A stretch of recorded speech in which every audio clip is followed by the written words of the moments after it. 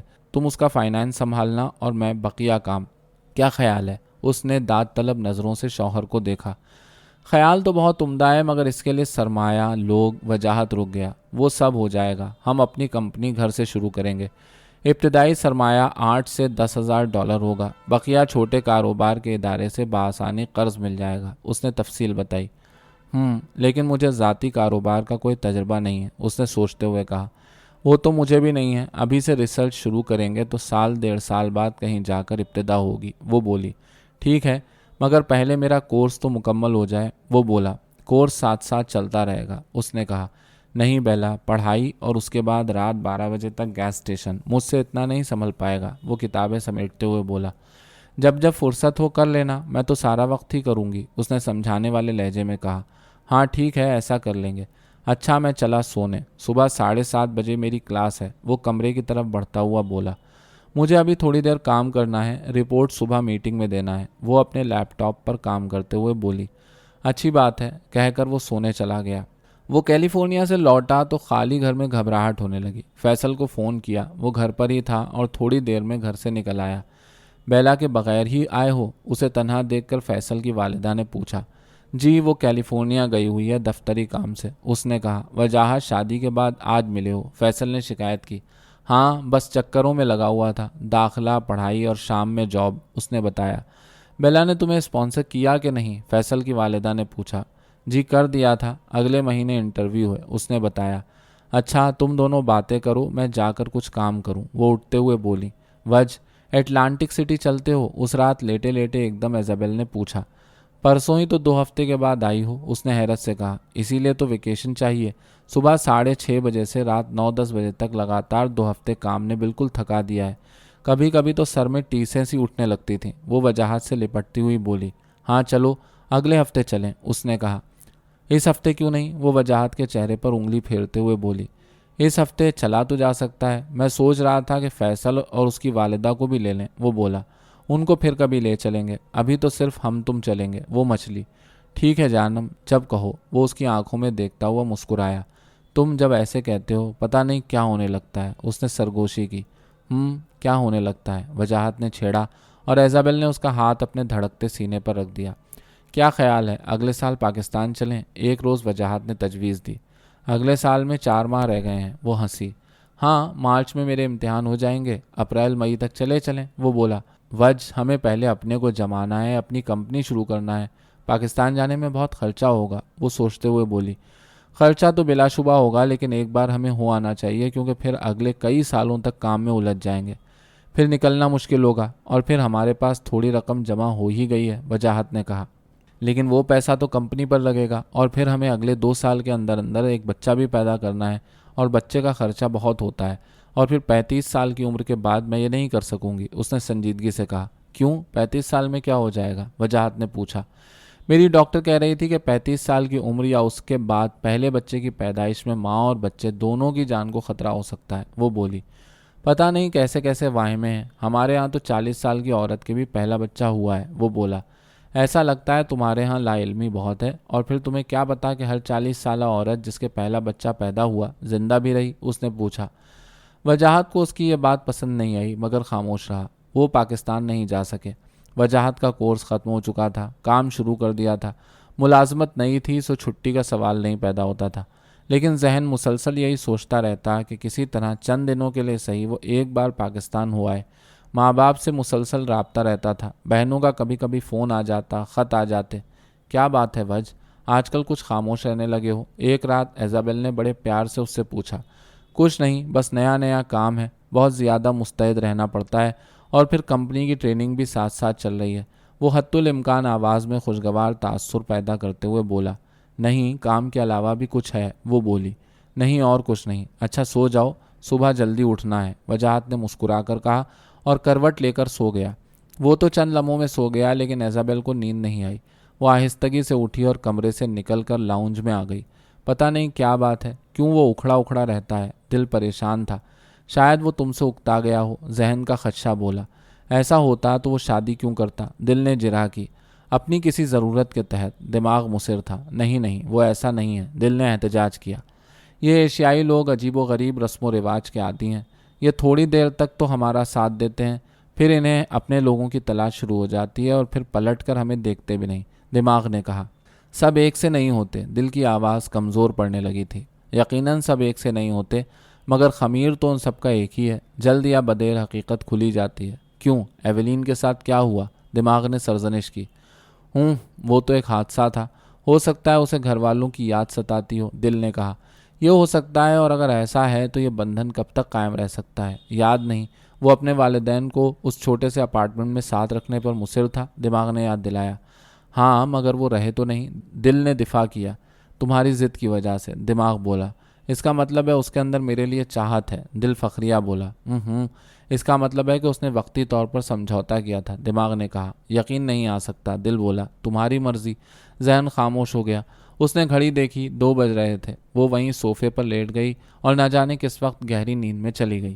وجاہت کی آنکھ کھلی، 6:30 بج رہے تھے۔ جلدی جلدی تیار ہو کر کمرے سے نکلا، دیکھا ایزابیل صوفے پر سو رہی ہے، چہرے پر بچوں جیسی معصومیت۔ وہ مسکرا اٹھا، اس پر جھکا اور پیشانی کو اپنے لبوں سے چھوا۔ ارے صبح ہو گئی۔ ایزابیل کی آنکھ کھل گئی۔ جناب مجھے دیر ہو رہی ہے، نکل رہا ہوں۔ وہ سیدھا ہوتے ہوئے بولا۔ ناشتہ کیا؟ ایزابیل نے پوچھا۔ نہیں، وہاں ڈیلی سے لے کر کچھ کھا لوں گا، وہ بولا اور اپنا بریف کیس اٹھا کر گھر سے نکل گیا۔ اچانک ایزابیل کی نظر کیلنڈر پر پڑی۔ ارے اگلے ہفتے ہماری شادی کو پورا سال ہو جائے گا۔ وہ اچھل پڑی، جلدی سے اٹھی، تیار ہوئی اور شادی کی پہلی سالگرہ کا پروگرام بناتے بناتے دفتر کے لیے نکل گئی۔ شام میں کھانے کے بعد دونوں بیٹھے مختلف موضوعات پر، موجودہ حالات پر باتیں کر رہے تھے کہ اچانک ایزابیل بولی، اگلے ہفتے ہماری شادی کو پورا سال ہو جائے گا۔ اوہ اچھا، مگر ہمارے ہاں تو بچوں کی عمروں سے شادی کے سال گنے جاتے ہیں۔ وہ شرارت سے مسکرایا۔ دیکھا، میں نے کہا تھا۔ ایزابیل کے دماغ نے تنبیہ کی۔ چپ ہو جاؤ، دل نے ڈانٹا۔ وہ اگلے سال، ایزابیل لہرائی۔ مگر ہم تو آج بھی تیار ہیں، وجاہت اسی انداز میں بولا۔ وہ سینے میں چھپ کر گنگنائی۔ دفتر سے نکل کر وہ ایک جوہری کی دکان میں گھس گیا اور ایزابیل کے لیے ایک نازک سا لاکٹ خرید لیا۔ آج ان کی شادی کی پہلی سالگرہ تھی۔ بیلا، گھر میں داخل ہوتے ہی اس نے پکارا۔ شاید ابھی دفتر سے نہیں آئی، اس نے سوچا اور اپنی خوابگاہ کی طرف بڑھ گیا۔ بھیڑا ہوا دروازہ کھولا، حیران رہ گیا۔ پورا کمرہ دلہن کی طرح سجا ہوا تھا اور اس کی دلہن سجی سجائی ایک طرف کھڑی مسکرا رہی تھی۔ ارے یہ سب کیا ہے؟ وہ حیرت اور خوشی سے چلایا اور اسے اپنے بازوؤں میں بھر لیا۔ نہ جانے کتنی دیر دونوں ایک دوسرے میں گم رہے۔ چلو منہ ہاتھ دھو لو، میں کھانا لگاتی ہوں، وہ آہستگی سے الگ ہوتے ہوئے بولی۔ میں اس کمرے سے باہر نہیں جاؤں گا، وہ مچلا۔ ہش، پہلے کھانا۔ ایزابیل باہر نکل گئی۔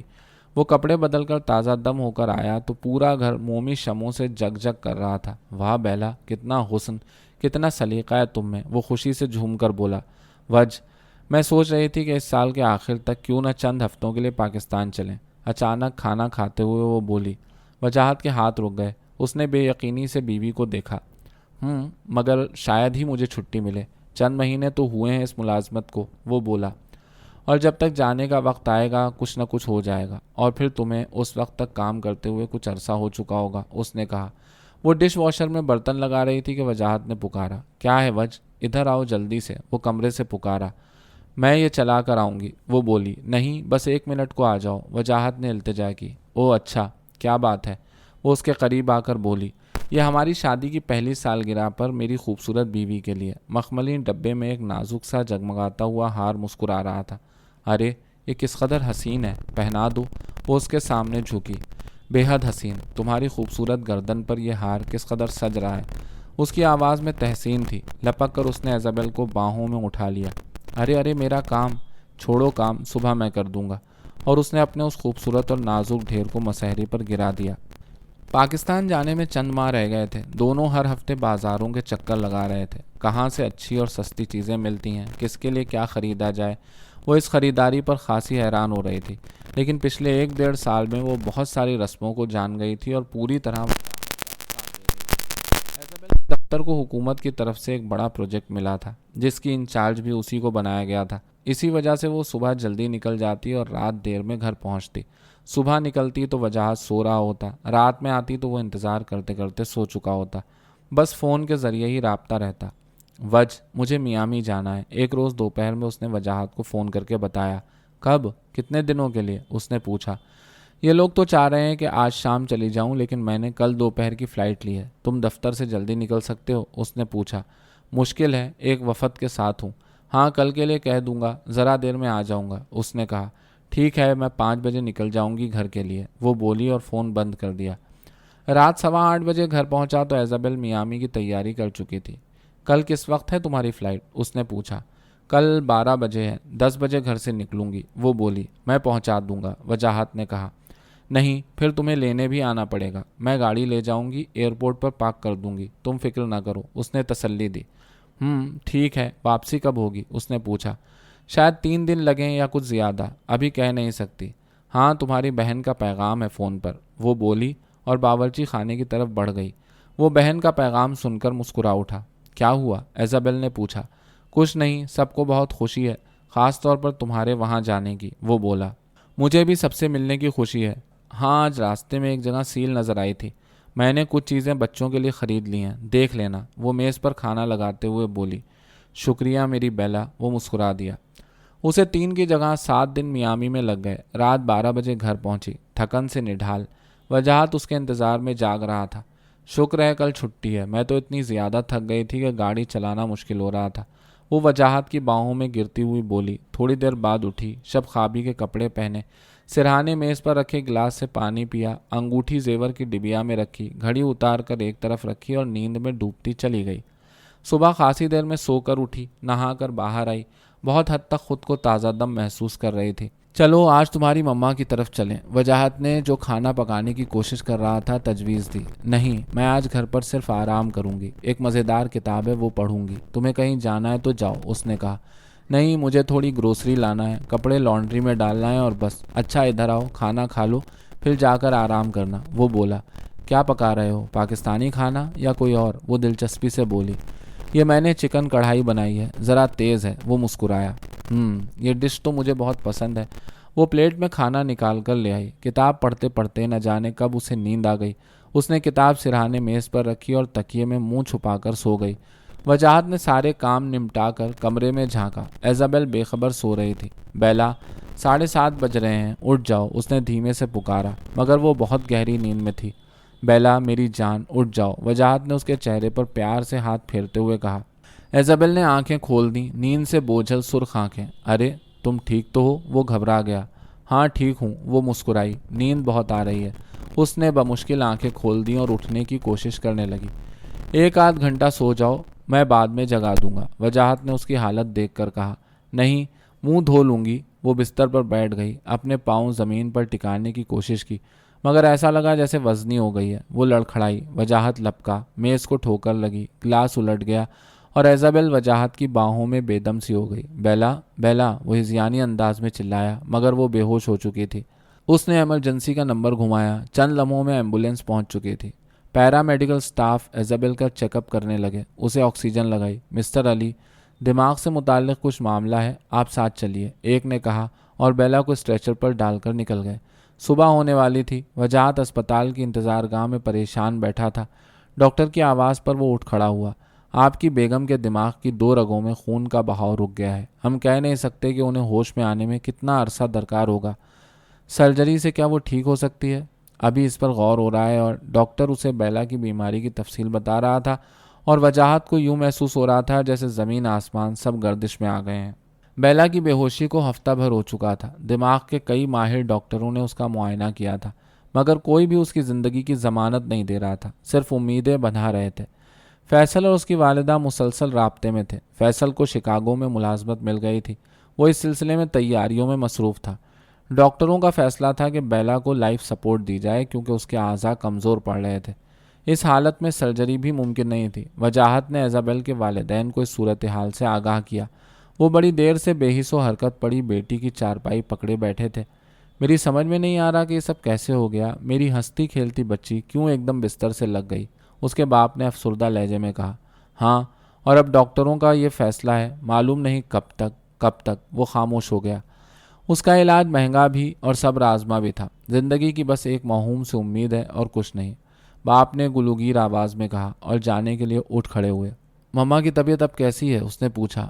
وہ تو جس دن سے اسپتال میں اسے دیکھ کر آئی ہیں بالکل گمسم ہو کر رہ گئی ہیں۔ ماریا اور اسٹیو تقریباً روز ہی آتے ہیں اور اسے سمجھاتے ہیں، لیکن ابھی وقت لگے گا سنبھلنے میں۔ تم نے اپنے والدین کو اطلاع دی؟ انہوں نے پوچھا۔ ابھی نہیں، میرے تو ہوش غائب تھے۔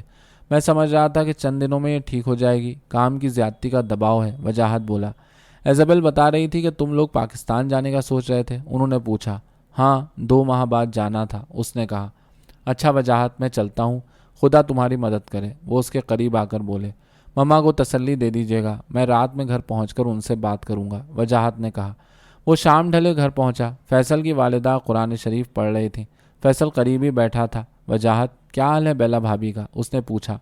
بس فیصل، وہی خاموشی۔ اس نے مدھم لہجے میں کہا، بیٹا اللہ پر بھروسہ رکھو، صبر سے اس سے مدد مانگو۔ فیصل کی والدہ قرآن شریف بند کرتے ہوئے بولیں، اس کی بیماری سے تو شاید سمجھوتا ہو جائے، لیکن اس سمجھوتے کے لیے خود کو تیار کرنا۔ وہ خاموش ہو گیا۔ بیٹا ہمت کرو، ضرور انشاءاللہ مدد غیب سے آئے گی، فیصل کی ماں نے تسلی دی۔ جی کوشش کر رہا ہوں۔ یہ سوچ کر دماغ مزید پریشان ہو جاتا ہے کہ معلوم نہیں کب تک میری بیلا، اور وہ سسک پڑا۔ خاصی دیر تک فیصل اور اس کی والدہ اسے دلاسے دیتے رہے۔ اگر بیماری نے طول کھینچا تو اسے نرسنگ ہوم میں منتقل کرنا پڑے گا، خدا جانے کہاں سے یہ سب پورا ہوگا۔ تھوڑی دیر بعد وجاہت بولا، میرے ذہن میں خیال آیا ہے، اگر سنو تو کہوں۔ فیصل نے کہا۔ ہاں بولو۔ چند دن پہلے ایک پاکستانی گروسری سٹور گیا تھا۔ اس کے مالک نے بتایا کہ وہ بہت پریشان تھا، نوکری جاتی رہی تھی، بچے چھوٹے تھے، چنانچہ انہوں نے قرض ادھار کر کے یہ دکان کھول لی، اور 3 سال کے اندر قرضے بھی ادا ہو گئے اور کہیں گھر بھی خرید لیا۔ میں جانتا ہوں اس وقت کوئی ایسا فیصلہ کرنا تمہارے لیے بہت مشکل ہے، مگر اس پر سوچنا ضرور، فیصل نے کہا۔ ہاں سوچوں گا۔ آپ کئی دنوں سے میری وجہ سے پریشان ہیں، گھر کو چھوڑا ہوا ہے، میری فکر نہ کیجیے، میں اب بالکل ٹھیک ہوں، اس نے فیصل کی والدہ سے کہا۔ بیٹا، پردیس کی یہی دوستیاں رشتوں میں بدلتی ہیں، کیا ہم صرف ایک دوسرے کے اچھے وقتوں ہی کے لیے ہیں؟ انہوں نے کہا۔ آپ کی بات درست ہے، لیکن فیصل کو بھی شکاگو جانا ہے، اور مجھے معلوم ہے کہ آپ کو کس قدر زحمت کا سامنا ہے، اس نے کہا۔ نہیں بیٹا، کوئی زحمت نہیں، ہاں اگر تم نہیں چاہتے تو میں آج ہی چلی جاؤں گی، فیصل کی والدہ نے کہا۔ نہیں ایسا نہیں ہے، آپ کی وجہ سے تو مجھے بہت بڑا سہارا ہے، وہ بولا۔ بیٹا تم جا کر تھوڑی دیر آرام کرو، رات بھر کے جاگے ہوئے ہو، انہوں نے ہدایت دی۔ جی میں بھی یہی سوچ رہا تھا، اچھا میں چلتا ہوں سونے، یہ کہہ کر وہ کمرے میں چلا گیا۔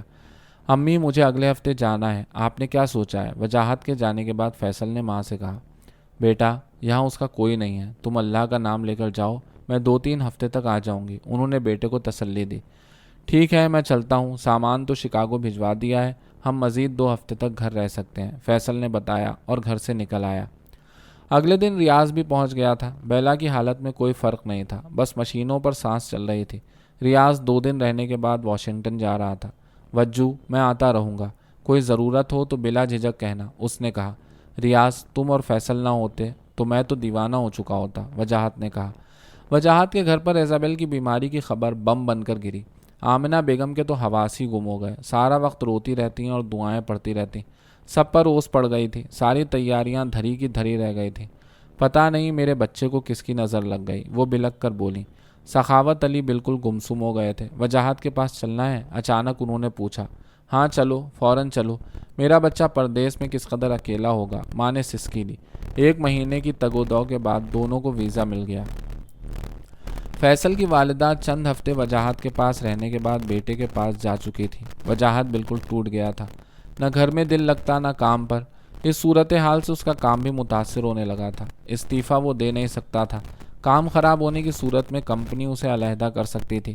ایزابل کو نرسنگ ہوم منتقل کر دیا گیا تھا، اس نے اپنا اپارٹمنٹ نرسنگ ہوم کو گروی رکھ دیا تھا، اس کے سوا اور کوئی چارہ نہ تھا۔ وہ تھکا ہارا دفتر سے نکلا، بہت پریشان اور بکھرا ہوا۔ گھر کے قریب اچانک ایک بار پر نظر پڑی اور وہ بے سوچے سمجھے اندر گھس گیا۔ یہ ایک بالکل مختلف دنیا تھی، آوازیں، تیز موسیقی بج رہی تھی، نوجوان جوڑے مست تھے، قہقہے، اور کسی میز پر کوئی تنہا سر جھکائے جام پیے جا رہا تھا۔ وہ ایک خالی میز کی طرف بڑھا۔ آپ پہلی بار آئے ہیں؟ اس کے بیٹھتے ہی ایک سردار نے آ کر پوچھا۔ اس نے اس بات میں سر ہلا دیا۔ سردار کرسی کھینچ کر بیٹھ گیا۔ میرا نام ملکیت سنگھ ہے اور میں اس بار کو چلاتا ہوں۔ آپ کہاں سے آئے ہیں؟ اس نے پوچھا۔ یہیں سے، سامنے اپارٹمنٹ بلڈنگ سے، وجاہت نے الجھے انداز میں کہا۔ آپ کیا پئیں گے؟ رم، وسکی، شیمپین، بیئر؟ اس نے پوچھا۔ کچھ بھی، وہ بڑبڑایا۔ پہلی بار پی رہے ہیں؟ ملکیت سنگھ نے اس کے انداز سے اس کی ناتجربہ کاری کا اندازہ لگا لیا۔ ہاں، اس نے مختصراً کہا۔ اوے ہیپی سنگھ، ایک ہلکا پیگ دے، نیا کسٹمر ہے، ملکیت نے کاؤنٹر پر پہنچ کر کہا۔ لایا جی۔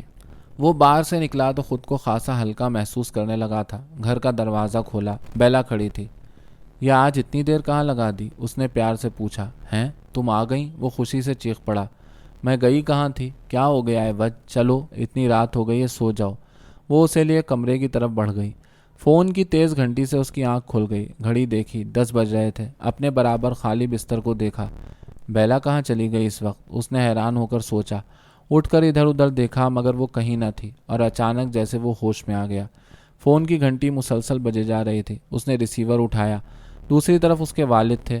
انہوں نے بیٹے کو اپنی آمد کی اطلاع دی اور تھوڑی دیر باتیں کر کے فون بند کر دیا۔ وہ تکیے پر گر کر سو گیا۔ ماں باپ کو آئے ہفتہ بھر ہو چکا تھا۔ ماں ہر نماز کے بعد رو رو کر بیٹے کے سکھ اور بہو کی زندگی کی بھیک مانگا کرتی۔ بیٹا، یہاں کہیں اردو اخبار مل جائیں گے؟ ایک شام وہ لوگ نرسنگ ہوم سے واپس آئے تو باپ نے پوچھا۔ ہاں، کل لا دوں گا، وجاہت نے کہا۔ مجھے جگہ بتا دو، میں خود لے آیا کروں گا۔ ہر ہفتے چھپتے ہیں نا یہ اخبار؟ انہوں نے پوچھا۔ جی، پاکستان سے بھی سب اخبارات آتے ہیں۔ جگہ آپ کو بتا دوں گا، مگر سب وے سے جانا ہوگا، وجاہت نے کہا۔ ٹھیک ہے، مجھے سمجھا دینا، انہوں نے کہا۔ آپ لوگ گھر چلیے، میں تھوڑی دیر میں آتا ہوں، اس نے گھر کے سامنے گاڑی روکتے ہوئے کہا۔ اس وقت کہاں جا رہے ہو؟ ماں نے پوچھا۔ باپ نے ماں کو ٹہوکا دیا۔ ابھی آتا ہوں، وہ بولا، اور ماں باپ گاڑی سے اتر گئے۔ آمنہ، اس کی حالت ٹھیک نہیں، ابھی اس سے کوئی سوال جواب نہ کرو، گھر پہنچ کر انہوں نے بیوی کو سمجھاتے ہوئے کہا۔ ایک تو تم ہر جگہ بکراتی جھاڑتے ہو، کیوں نہ پوچھوں؟ انہوں نے تیز لہجے میں سوال کیا۔ بکراتی کی کیا بات ہے؟ اس کی ذہنی حالت معمول پر نہیں ہے ابھی۔ ہم کچھ دنوں اس کے ساتھ رہیں گے تو یقیناً اس میں فرق آ جائے گا۔ پھر کافی دیر وہ بیوی کو سمجھاتے رہے۔ مجھے نہ کبھی تم سمجھ میں آئے اور نہ اب تمہارا بیٹا، انہوں نے جھلا کر کہا۔ سخاوت علی مسکرا دیے۔ خیر، تم سمجھنے سمجھانے کے چکر میں نہ پڑو، کبھی تو اپنے اس مظلوم شوہر کی بات مان لو، وہ شگفتہ لہجے میں بولے۔ آمنہ بیگم کچھ نہ بولی۔ اس روز وہ ڈھیروں اخبارات لائے تھے۔ وجاہت جس وقت گھر پہنچا وہ اخبارات میں گم تھے۔ ارے ابا، سارے پڑھ ڈالے، وہ مسکرا کر بولا۔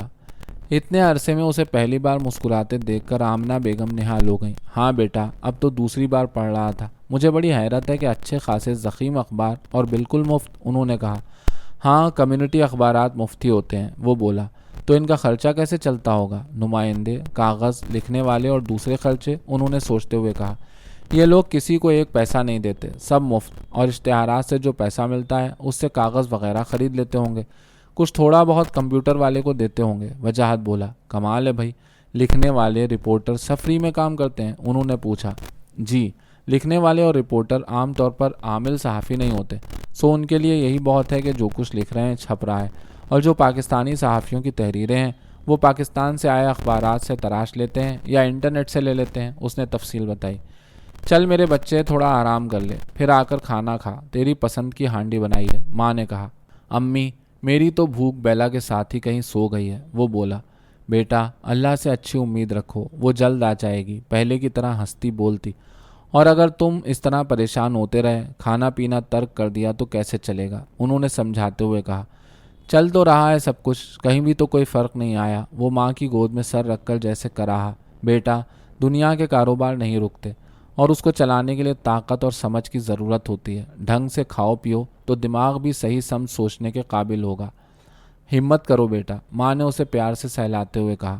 وہ نہ جانے کتنی دیر ماں کی حدت بھری آغوش میں ڈوبتا ابھرتا رہا۔ وجو، جو کچھ تم نے بیلا کی بیماری کے بارے میں بتایا ہے اس سے تو ایسا لگتا ہے کہ خرچ ابھی بڑھے گا، گھر تم پہلے ہی گروی رکھ چکے ہو، مزید آمدنی کے بارے میں کچھ سوچا ہے؟ رات میں جب ماں سونے چلی گئی تو باپ نے بیٹے سے پوچھا۔ میں آج کل اسی طرف سوچ رہا ہوں، میری نوکری سے سب کٹا کر سال کے تقریباً 23,000 بنتے ہیں، میڈیکل کا خرچ اس تنخواہ سے پورا نہیں ہو سکتا، اس نے پرسوچ لہجے میں کہا۔ اگر کوئی اپنا کاروبار شروع کرو، انہوں نے پوچھا، اور وہ چونک اٹھا۔ اسے فیصل کا مشورہ یاد آ گیا۔ اسے بھی جمتے جمتے وقت تو لگے گا، کیا کوئی ایسا کاروبار نہیں ہے جس میں جلد منافع ملنے لگے؟ انہوں نے کہا۔ مجھے اس کا کوئی تجربہ نہیں ہے، اور نہ ہی کسی قسم کی معلومات، لیکن ہر کاروبار کے لیے سرمایہ بھی تو چاہیے ہوگا، وجاہت نے کہا۔ وہ سوچ میں پڑ گئے۔ کمیونٹی میں بھی کسی ایسے کو نہیں جانتا جو اس ضمن میں میری مدد کرے۔ میرا خیال تھا کہ گروسری سٹور کھول لوں، مگر اس کے بارے میں بھی کچھ پتہ نہیں۔ وہ بولا، اچھا، جہاں تک سرمایہ کا تعلق ہے تو میرے پاس 5 لاکھ سے اوپر روپے ہیں، میں انہیں ڈالر میں تبدیل کرا کے تمہیں بھیج دوں گا، اسی سے کاروبار شروع کر دو۔ انہوں نے کہا، مگر کس طرح؟ مجھے کچھ نہیں معلوم کہ کیا کرنا ہوگا۔ اس نے کہا، یہ سب مجھ پر چھوڑ دو۔ انہوں نے بیٹے کو تسلی دی۔ میرا خیال ہے کہ مجھے بینک سے قرض مل جائے گا۔ میرا اور ایزابل کا خیال تھا کہ پاکستان سے واپسی پر ہم اپنی اشتہاری کمپنی شروع کریں گے، اور اس نے کہا تھا کہ تھوڑا سرمایہ لگا کر بینک سے قرض لیا جا سکتا ہے۔ میں 1 آدھ دن میں یہاں بینکوں سے بھی معلومات لے لوں گا۔ اچانک اسے خیال آیا تو باپ کو بتا دیا۔ اگلے چند مہینوں میں سخاوت علی نے تمام معلومات جمع کر لی تھیں۔ بیٹا، ایسا کرو کہ مقامی اردو اخبارات میں اشتہار دے دو، ایک چلتے ہوئے گروسری سٹور کی خریداری کے لیے، اور پھر میں جس سٹور سے اخبارات لاتا ہوں انہیں بھی بتا دیا ہے کہ کوئی ایسا سٹور نظر سے گزرے تو ہمیں اطلاع دیں۔ انہوں نے بیٹے کو تفصیلات بتائیں۔ وہ حیرت سے باپ کو دیکھ رہا تھا۔ وہ باپ جس نے ساری زندگی گھر کا کام نہیں کیا تھا، آج اسے کس ذمہ داری سے کام پر لگا رہا تھا۔ ابا، آپ نے تو کمال کر دیا۔ وہ مسکرایا۔ ارے میاں، اپنے کلیجے پر چوٹ پڑے تو آدمی سب کچھ کر لیتا ہے، انہوں نے شفقت سے کہا۔ ماں باپ کی بروقت آمد نے وجاہت کو اس مصیبت کے وقت بڑا سہارا دیا تھا۔ وہ ہر ہفتے اتوار پابندی سے نرسنگ ہوم جاتا، گھنٹوں ایزابل کے ساکت وجود سے باتیں کرتا، واپسی میں تھوڑی دیر بار میں بیٹھتا اور گھر آ کر تھوڑی دیر ماں باپ کے ساتھ گزار کر سونے چلا جاتا۔ وجو، ایک اچھی خبر ہے۔ ایک روز شام میں کھانے کے دوران سخاوت علی بولے۔ جی کہیے۔ وہ بولا، برانکس میں ایک چلتا ہوا گروسری سٹور بکنے کو ہے، اس کا مالک پاکستان منتقل ہو رہا ہے۔